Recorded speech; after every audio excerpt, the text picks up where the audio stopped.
Welcome everybody. And how many are here? How many? 8, 9? 8. So today we're going to go into Nectar of Devotion, Chapter 2. And we're also going to announce the finalist in the house contests. Da, da, da, da. We've been looking at houses here for like a month. Huh? Oh, yeah. So it seems forever. Since Santiago. Yeah, it seems like a long time. But I mean actually going and looking at houses. We were just online when we were in Santiago, but here we went and looked at many places, and we searched online for even more places, and we went to realtors, and we looked at properties, and we went all over the place. And we came to the conclusion that we're just going to rent the first one we looked at. We're all feeling relieved, huh? Because there was so much stress and anxiety over which place are we going to get? How much are we going to spend? And, and in the end, we felt that if we take a big piece of land, a big property, or a big house, more than we need now,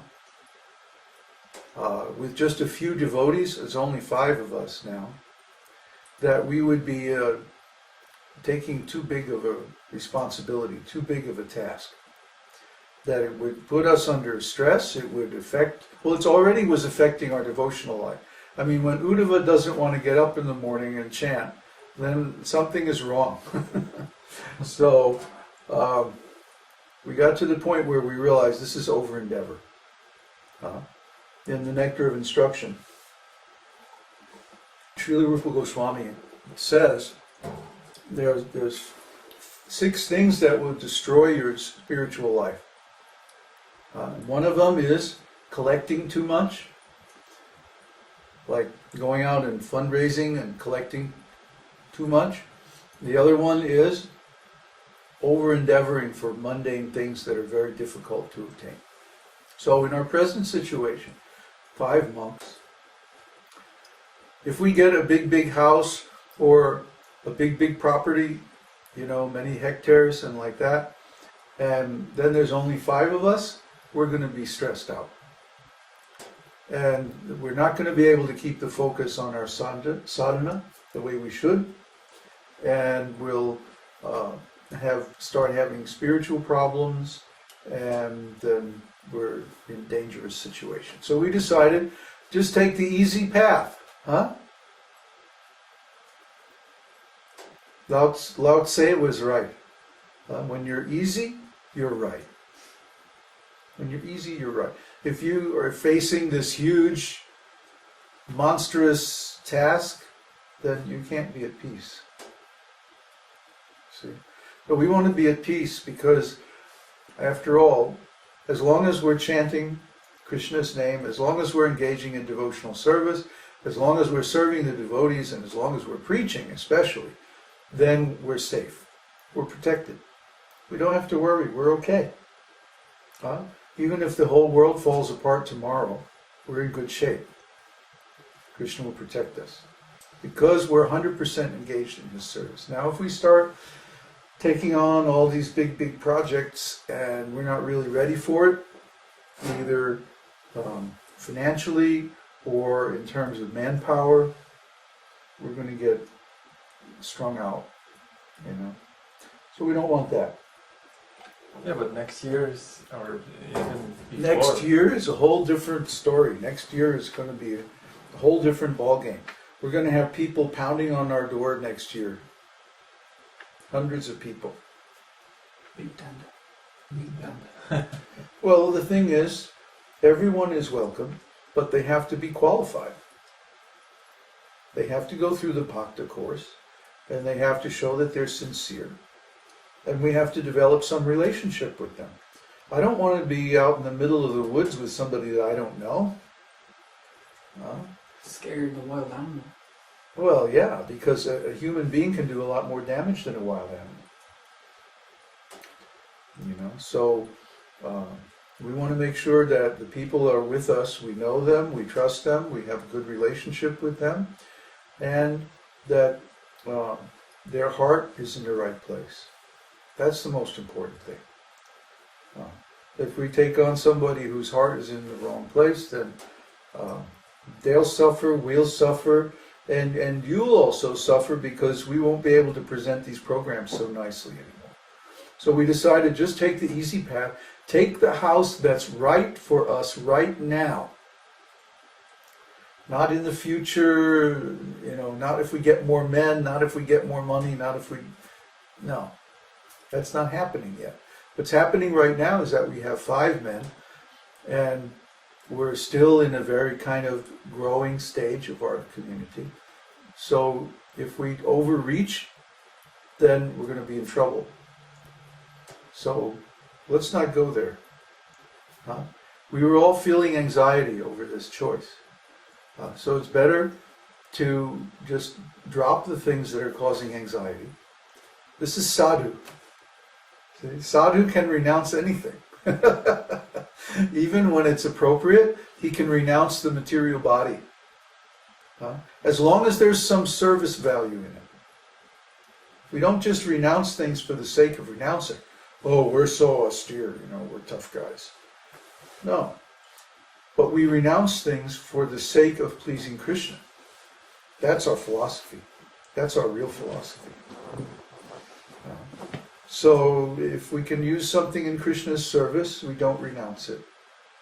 But if something is causing a problem in our service, then immediately renounce it.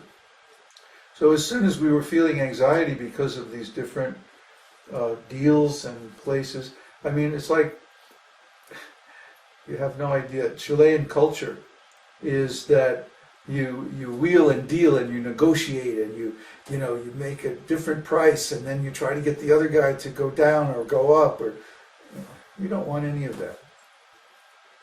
We just want to make a deal that works for us, and we want to feel welcome in the place where we're living. We don't want to feel like we have to force our way in there by some kind of high-powered negotiation. So we're just blowing off all these other places. Yes, they're very nice. The house in Pedregoso is like fabulous. It's like a castle, and it has that mood also.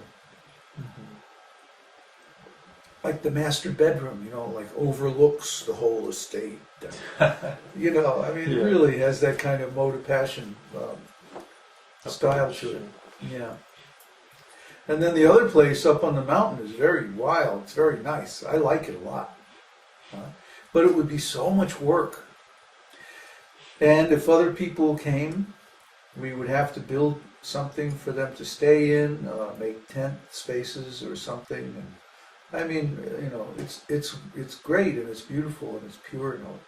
But we're just not ready to take on such a big caretaking responsibility. Plus, the lady who owns it is very bossy, and she really wanted to engage us in her service. Mm-hmm. So, but it might be very useful when Grihasta couples come, Well, that's a possibility when Grihastas come. But then we're talking about buying a piece of land. Oh yeah, but then meanwhile. Yeah. We'll see. There's no lack of places to stay around here, especially in the wintertime.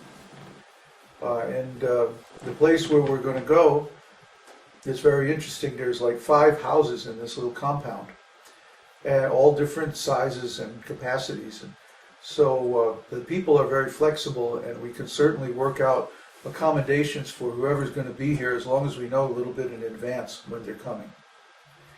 So, for example, Christina said she wants to come next winter.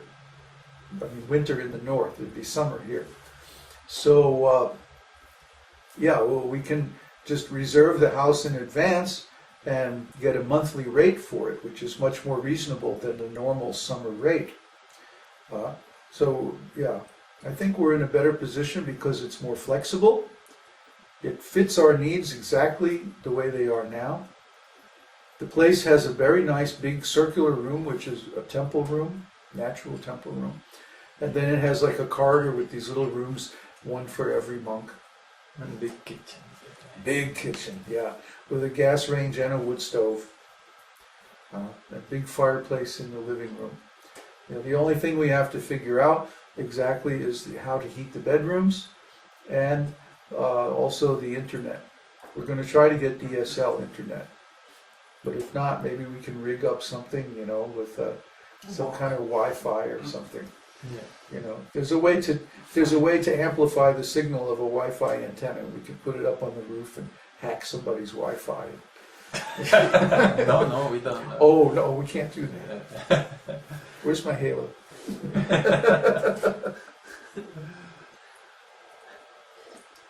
So that we had to make that decision because otherwise we would be in anxiety. And we don't want to be in anxiety.